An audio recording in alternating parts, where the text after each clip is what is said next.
Lezike izindaba ze1KZN TV ifundela uSamukeliso kaNqulunga ngikubingelele mbukeli asikubhekele ihamba phambili oswini namhlanje. Indida ngesidumbu esitholakale eplazini uWelkamthaniya uqoqozela ubunye kanti umhlaziyi uthi isele kuhulumeni eyalube ukufika. Kutholakala ke isidumbu sowesilisa sinamanxeba okudutshula eplazini elisebhetane ePotchefstroom lona ke wesilisa kuthiwa ke ungowasemsikaba khona ke eSayidi kanti ke uphuma ekhaya njengenjwayelo eya emsebenzini. Okhulumela umndeni uThobile Gomedo uthi bacabanga ukuthi ke emsebenzini bezikhona izitha njengoba bekuyena obeqasha abantu. Kutholakala isidumbu sikaMatile Zakuza obeneminyaka engama-44 sinamanxeba okudutshula eplazini lasebhetane ePotchefstroom lona wesilisa ungowasemsikaba khona eSayidi kuthi uphume ekhaya ngezithuba zehora lesihlanu ekseni eya emsebenzini njengoba umndeni ubize sekuthiwa ulimele.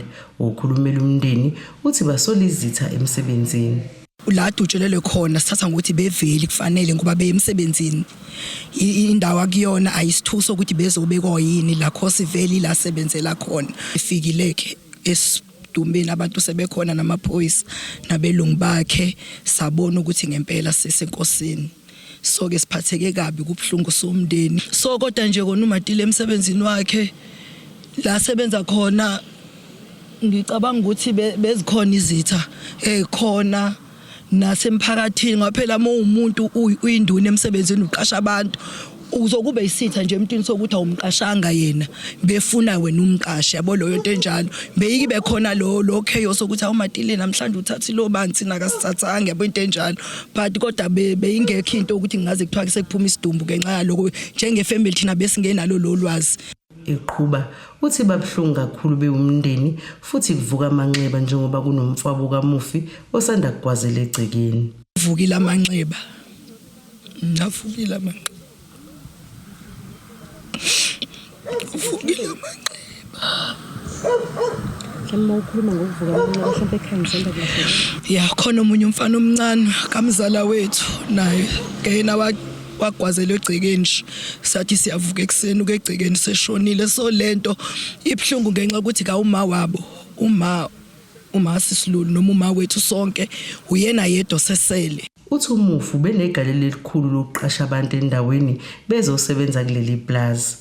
Mengabe sekuyisikhathi sokuqashwa kwabantu uyena uMatile uqasha abantu othatha abantu kwi-community nje yonke abantu uyena obaqashayo uMatile. Ngicabanga ukuthi bakhona nabanye abayizindwana nabantu babo ababaqashayo. Uthi bebengakatshela ukuthi zingakhi izinhlava adutshulwe ngazo. Abakusitshela ilutho besisame ngaphandle belentuzile bevalile bathe bazoqeda ukushutha benze yonke into then sebesesikhuluma nabo basikakozwa lutho. Lo mbiko benwethulelo zamando sicele wezindaba ze1KZN TV ngisebhetane. Undunankulu esifundazwe iKwaZulu-Natal uThamentulo uthi yize ke ngahambisani nokuthi kube khona bokufika abangenayo amaphepha kodwa ke uqhuquzela ukuhlalisana nokungacasani. Untulusho lokho njengoba namuhla kubungazwa iAfrica Day. Lolu suku luwumkhosi omhlaba wonke wokugubha amasiko, inkululeko nobunye base-Afrika. Kusuke kubungazwa ngoba ngo-1963 e-Addis Ababa, Ethiopia kwasungula inhlangano yokubumbanisa amazwe i-Organization of African Unity osuke United Nations manje. Umcimbi wesifundazwe KwaZulu-Natal uqalwe ngohambo obelusuke eKingdon Zulu Park lwaphelela ePlayhouse okuyilapho kube kuba nomcimbi osuku. Sihlangene namhlanje KwaZulu-Natal kodwa ikakhulukazi ukuhlangana kwethu sihlanganise abantu base-Afrika abala KwaZulu-Natal ukuba sibungaze lolu suku lolu lokuthi singama-Afrika. Njengoba ngumAfrika nami kufanele sihlalisane singaxwasani kodwa sibe sicezelela ukuthi sifanele kuba abantu abangawuphuli kumthetho. Ukuphula kumthetho kuqala ngokuthi uvela usuke nje uyogudlela kwelinye izwe ungenayo imvume yokuba kulelo zwe lelo. Nabala akufanele baye kwamanye amazwe bengenamvume nabanye. Kodwa nanazo zonke izinto ezizakala nje emphakathini sithi fanele sihlangane kuba sibhekane nazo ngabe ubugebengu ngabe uGBV kodwa nje njengama-Afrika siyabungaza lolu suku lolu ukuthi kufanele sikwazi ukuhlalisana. Lo mgubho ufika nje inhlangano engenza inzuzo eMarch and March imatasa yenza amamasha nokuthula izwakalisa ungenami ngokugcwala kwabo kufika kuleli nephindi basole ngokuthi benze ubugebengu baphinde badayisa nezidakamizwa. Undunankulu ephawula ngalokho uthi yize engabadinga bokufika bangene ngokungemthetho kodwa kuzomele kungabhekishwa nsuku zonke ngoba lokho kuzogcina kuxosha abatshali izimali. Ngeke sibe sifundazwe so bonakala emgwaqeni ngaso sonke isikhathi ngoba lokho kuzoxosha nje abatshali imali bathi alukho uzinze esifundazweni kuxosha amathuba omsebenzi kanti bala KwaZulu-Natal baningi abantu abangasebenzi abafuna amathuba omsebenzi noma sehlile isibalo sabantu abangasebenzi KwaZulu-Natal from 32% kuya ku 31%. Kodwa lokho akusho ukuthi lo 31% kufanele sicekele phansi ithuba lokuthi uthola amathuba omsebenzi. Manje ke ukuthi kuhlale kunjalo kunabantu abamashayo umgwaqo usuku nosuku lokho nje kuxosha abatshali imali kuxosha namathuba omsebenzi bese kulekelela abanye ababona ithuba lokuzoganga ukuthi bafuna ukusebenza lokho. Uthi njengohulumeni bazimisele ekutheni babambisane nezinhlaka ezahlukene ukuqinisa imingcele bephinde bahambisana nangohulumeni wakazwelonke ukuze uzonqandeka ukungena kwabantu abavela kwamanye amazwe ngendlela engekho emthethweni. Ngeke savakashela lapha kulamabhoda laseMozambique naseSwatini nomngcele walapha KwaZulu-Natal siyobuka nje ukwenzakalani sayibuka inselelo noma safike sanikela ngama-drone ukuze abalekelele kodwa sathoza amabumo ngameli wezwe kwinkulumo yakhe kwi-State of the Nation Address ephawula ngendaba yokwandiswa kwabantu abazosebenza lapha emngcweleni aphinde futhi ephawula ngendaba yokusebenzisa kobuchwepheshe ukuze kugadwe kakhulu lapha emngcweleni. Kanti lo mcimbi ubuhanjelwa amabutho nezinhlaka ezahlukene. Ngotebogo Sibisi wezindaba ze-1 KZN TV kuChannel 261 ngiseThekwini. Umhlazi wezopolitiki uzimele uDokotela Zakhele Shamasu usolwa uhulumeni ngokubonakala egoqa izandla ngabantu bokufika balapha eNingizimu Afrika ngokungemthetho. uShamase uthi ke lesi senzo singaba nomgozi ngebempi phakathi kwabantu bakuleli nabadabuka kwamanye amazwe njengoba izinhlangano ezilwa nobukufika kuleli ngokungemthetho zibanqumele kugwayi kwaTiki ngomhla ka-20 kuJuni ukuba babuyele emazweni abo. Inhlangano ezilwa-ke nokuthi ababuyele emazweni abo abantu-ke abokufika bakuleli ngokungemthetho zithi balinganiselwa kwizigidi ezingama-23 abantu abokufika abangenazo izimvume zokuba lapha eNingizimu Afrika zibese banqumela umhla ka-30 June ukuba bebuyele emazweni abo. Owami umbono ukuthi-ke abaholi nabo fanele bangafundisa abantu ukuthi cha abafowethu silwa nalaba aba-undocumented laba abafike ngendlela eright abanamaphepha naba-contributor kumnotho wethu ibona kahle akufanele sibayeke silwe nalaba abafika ngokungemthetho abangenazo incwadi. Kodwa manje iphutha elikhulu esilenzayo akubona kuphela abantu abanekubalalethu abaphuma eAfrika aba-undocumented bakhona nabamhlophe abaningi futhi abanganawo ngisho namaphepha okuqala amabhizinisi kodwa baqala amabhizinisi asikunakile lokho. uShamase uthi ngesonto edlule umasipala weThekwini wasebenzisana nomnyango zasekhaya ukuhlunga bokufika banamaphepha okubakuleli ngokusemthethweni nongemthetho abanye baye baphindiselwa emazweni abo.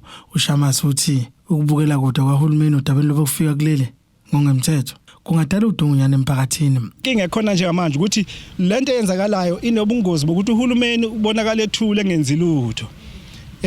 Bayamasha abantu khona ne-ultimatum manje ukuthi akushaya umhla ka-30 bengasekho. Umbuzo ukuthi ubani lo khipha leso sinqumo esinjalo noma ngabe uqinisileke kodwa manje awukho nomthetho eNingizimu Afrika ukuthi uma ngabe kushaya lo mhla ka-30 bengahambile sekulimala abantu akuze kwenza ngento uhulumeni ucupha ukuthi mase kulimala abantu bese kuboshwa lo owathi akushaya umhla ka-30 ungasekho la kunomngozi engathi nabaholi boMarch nabanye bangayibhekisisa lonto baqaphele izinto abayishoyo ezingeke ezokwenza ukuthi baboshwe emva kwesikhathi njengoba kwenze ngomhla ka-21 ngoJuly 2021. uShamase ugcizelela ukuthi noma sebehambile baye emazweni abo bokufika bakuleli ngokungemthetho kepha uhulumeni unenselelo yokuba kabheke ukuthi bangene kanjani ukuze kugwemeke ubuya kwabo. Kodwa maye ngenawo amaphepha vela kashaqwe lo muntu ayoboshwa abuyiselwe ekhaya uma ngabe ukuthi acace ke kuphenye futhi bangene kanjani lana ngoba phela kukhona nezinhlaka zangaphakathi ezine corruption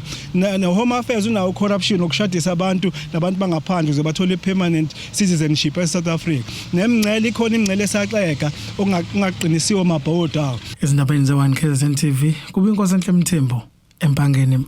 Njengengxenye yokugubha iminyaka engama-30 omthethosisekelo waseNingizimu Afrika uhulumeni nokubambisana nomasipala waseMfolozi babe nohlelo lokufundisa umphakathi ngamalungelo nezibopho zabo ngaphansi komthethosisekelo. Lo mcimbi ubanjelwe eMzingazi Ward 6 ngaphansi umasipala waseMfolozi uhlose ukuthi abantu bawaqonde kangcono amalungelo abo. Inhloso enkulu ukuqwashisa umphakathi ngamalungelo nezibopho zabo ngaphansi komthethosisekelo waseNingizimu Afrika kanye nokukhuthaza abantu ukuthi babambe iqhaza ekwakheni umphakathi ohlonipha umthetho namalungelo abantu. Lokhu ke kubalulekile ngoba umthethosisekelo uyisisekelo sentando yeningi eNingizimu Afrika. Ukugubha kule minyaka kokukhumbula umlando wezwe, inqubekela phambili esiyenziwe ekulweni nokungalingani kanye nokukhuthaza izizukulwane ezintsha ukuthi ziwuhloniphe futhi ziwuvikele lo mlando. Sikwazi ukuthi siye emphakathini eyahlukahlukene siqwashise futhi siphinde sifundise ngezigaba ezibalekile ezenzekayo eNingizimu Afrika ikakhulukazi kulonyaka, njengoba sikhumbula ukuthi sigubha u30 years we-Constitution umthethosisekelo waseNingizimu Afrika. Esi-structurishe ngayo i-program kuba ukuthi sifike siqwashise, kodwa futhi asihambi sodwa. Sihamba neminyango eyahlukahlukene nezinhlaka ezahlukahlukene ezisebenzisana nohulumeni ukuletha ulwazi ebantwini, ukuletha izinsiza ebantwini, ngoba abanye bayasibuza ukuthi okay sesikhululekile siyagubha nomthethosisekelo manje izindlu ziphi, apha amapasi, usasa yena uzosisiza kanjani. Ezinye ke zeziselele esikhulu ukuthi abantu abaningi kakhulukazi ezindaweni zasemakhaya abakabe nolwazi olwanele ngamalungelo abo kanye nezindlela abangasebenzisa ngazo uma ke ephulwa lamalungelo. Kukhona futhi inselelo yokusabalalisa ulwazi ngendlela efinyela kuwo wonke umuntu ngolimi abaluzwayo. Bathi ke lolu hlelo luzosondeza ulwazi kubantu basemakhaya ukuze ke baqonde kangcono amalungelo abo, bathole nethuba lokubuza imibuzo ngezinto ezibathintayo. Luzobakhuthaza ke futhi ukuthi babe yingxenye yezinqumo zomphakathi futhi bakwazi ukuzivikela lapho ke amalungelo abo ephulwa khona. Ngabe sikhuluma kufanele sikhulume nabantu abasha.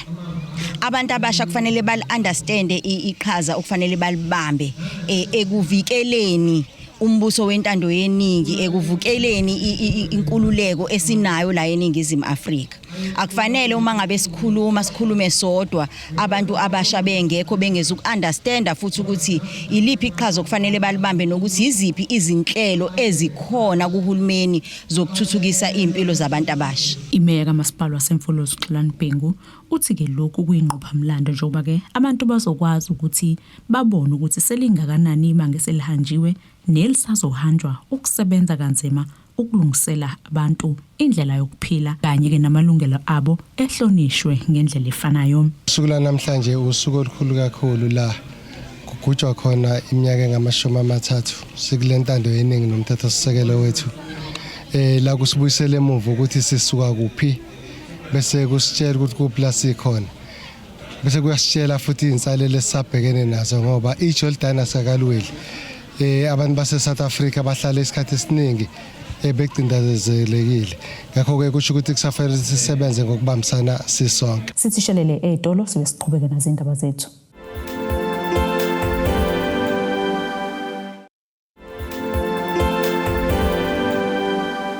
Asikwamukele mbukele ubukeleke zona indaba ze1KZN TV nazi kuyizona ehamba phambili oswini namhlanje. Indida ngesidumbu esitholakale eplazini uWelcome uqhuquzela ubunye kanti umhlaziyi uthi iseleke uhulumeni eyalube ukufika.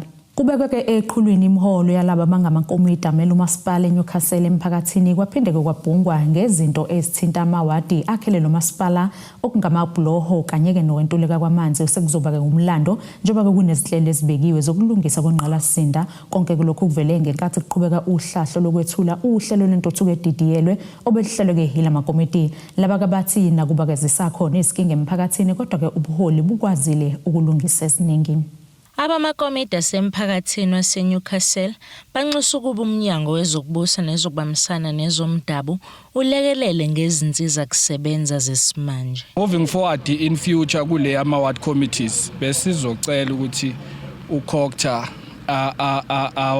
abukeze indlela ama-ward committees asebenza ngakhona ngoba asebenzisana kakhulu nokhansela, so insiza kusebenza okufana nezinto zama-technology manje technology upgraded alekelele phela ama-ward committees ngamafoni azokwazi ukuthi akusheshe ukuxhumana kokhansela umphakathi kanye nama-ward committees bese ke akhuphule nenkence le 8 stipend ngendlela angayikhuphula ngayo ngoba izinto ngempela ziyanyuka, i-economy iyashintsha, ukukhuphuka kopetrol kanjalo so kungakuhle ukuthi bakubuke ukuthi babalekelela kanjani noma basilekelela kanjani ukuya phambili singama-ward committees ngalokho. Baqhube ngokuthi ukhona umehluko emawadini ikakhulukazi ngesikhalazo sabo samanzi. Umhlangano wanamhlanje we-IDP lapho ebesixoxa khona ngeenkinga zomphakathi isombululo eziningi zikhona nanokunye esasikucelile sekwenzekile, ukufaka kwebridge ewadini lami kwenzekile, ukulungiswa kwemigwaqo i-gravel road umhlonishwa umeya uyasilekelela nalapho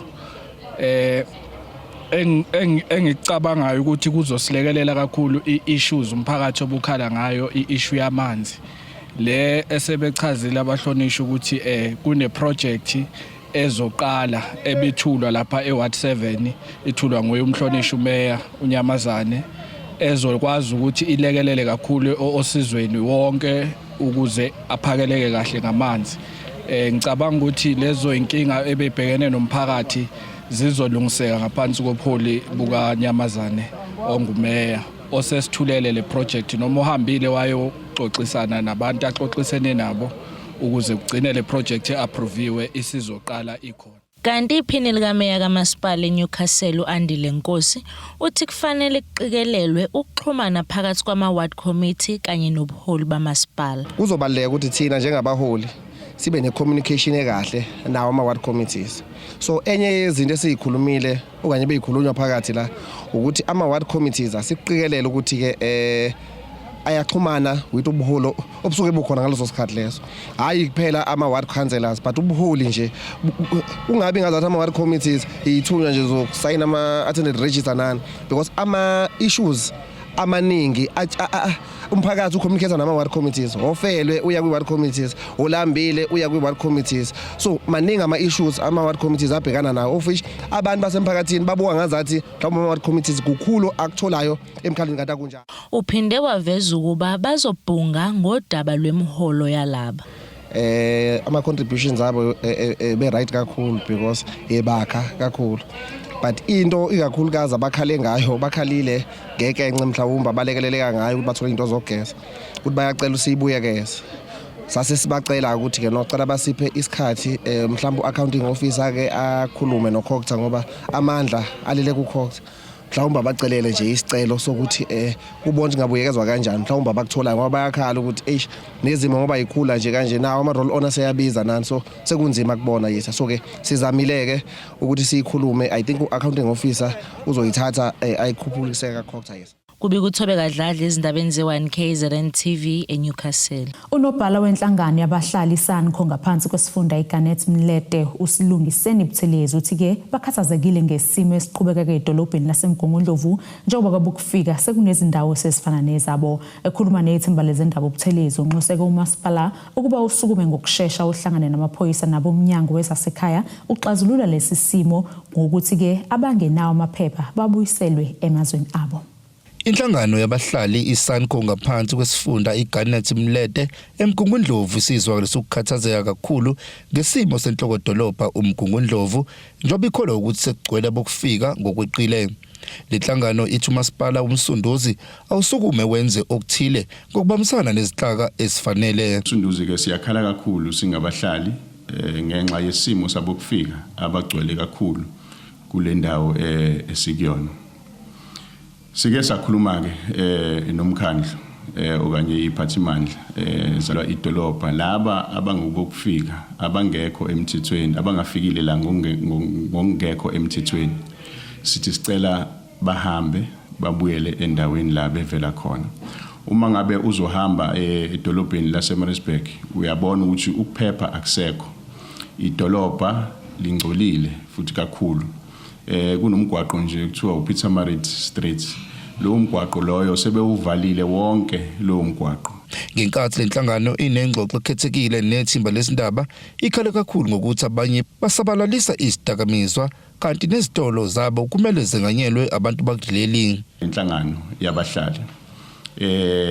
Umkhandlu wasemsunduzi awenza isiqiniseko ukuthi uyasibiza futhi ngokusheshsha sihlalisane phansi etafuleni. Hlaleni phansi nazo zonke inhlaka zikahulumeni, management yasemsunduzi, home affairs, amaphoyisa, abeze sihlaleni phansi sikhulumeni lolu daba sibone ukuthi senzani kanjani ngoba ngaphezulu kwalokho okukhulu kakhulu sinenhlungu ngezinga elikhulu lokushushumbiswa kwedakamizwa endaweni yaseMgungundlovu.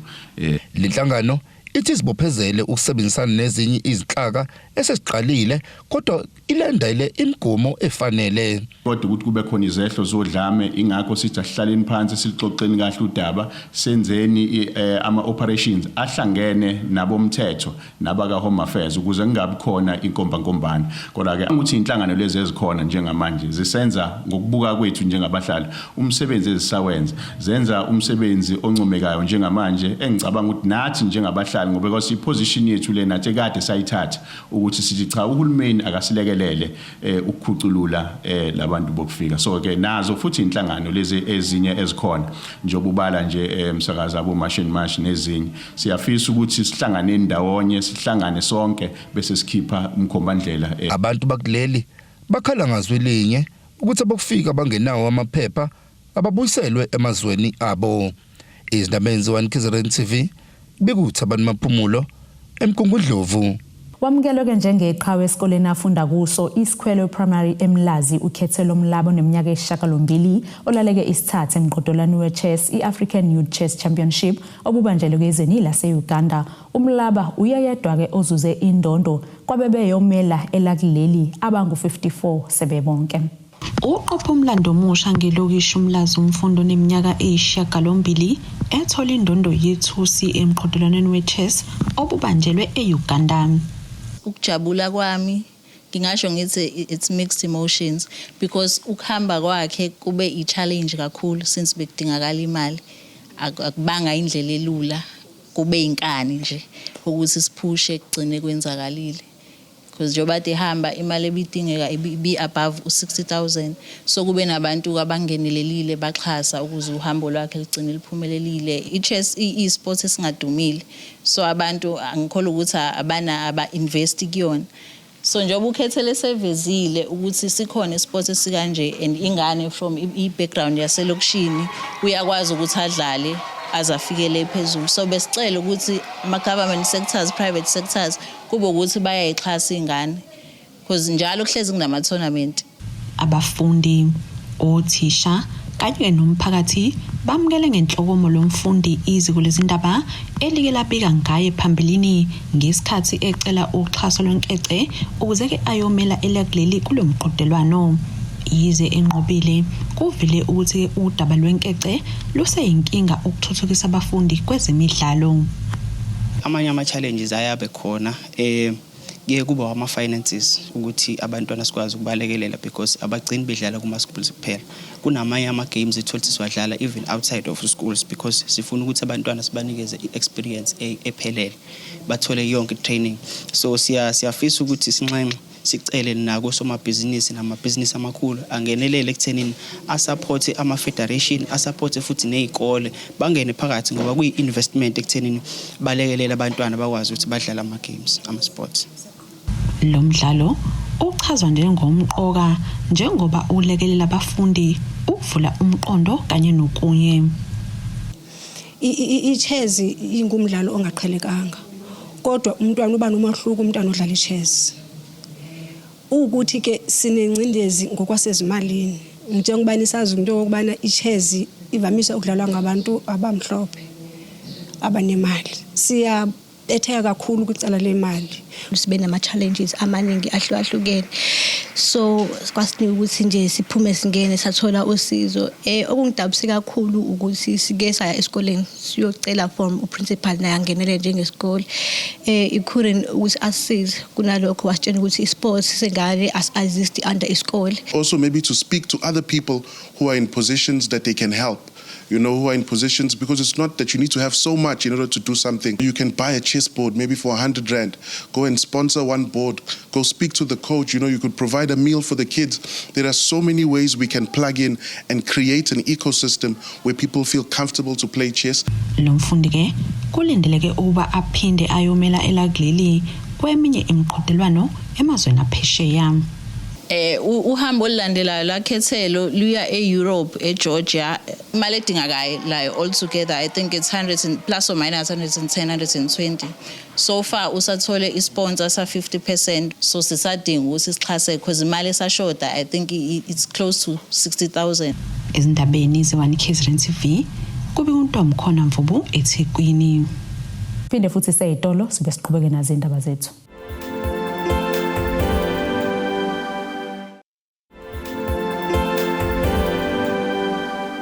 Asiphinde-ke sikwamukele mbukelo sabukele zona indaba ze-One KZN TV sikukhumbuze-ke bekuyizona behamba phambili usuku namhlanje. Indida ngesidumbu esitholakale eplazini uWelcome ugqugquzela ubunye kanti umhlaziyi uthi iseleke uhulumeni eyalube ukufika. Ake sibheke ngosini yezomnotho.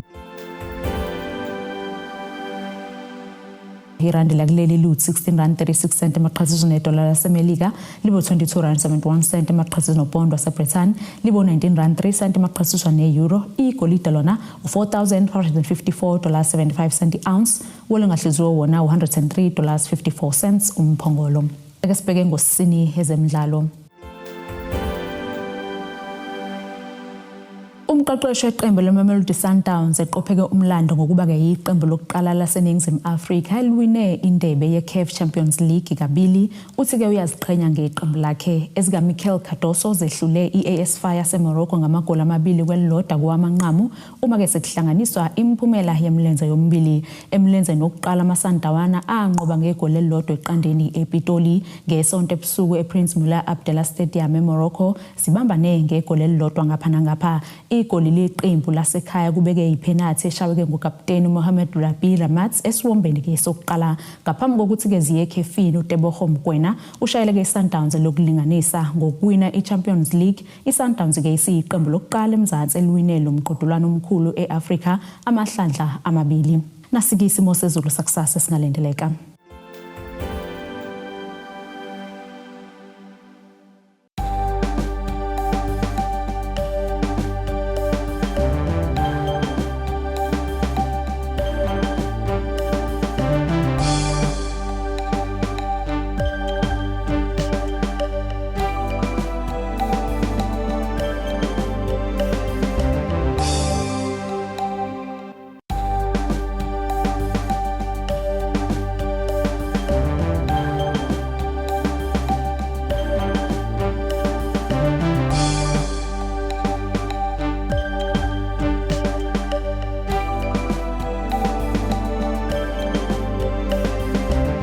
Bukelize yaguqe bese kuphathele zona usuku namhlanje. Mina nawe sophinde sihlangane kusasa futhi ngasesikhathi esifanayo. Nisale kahle.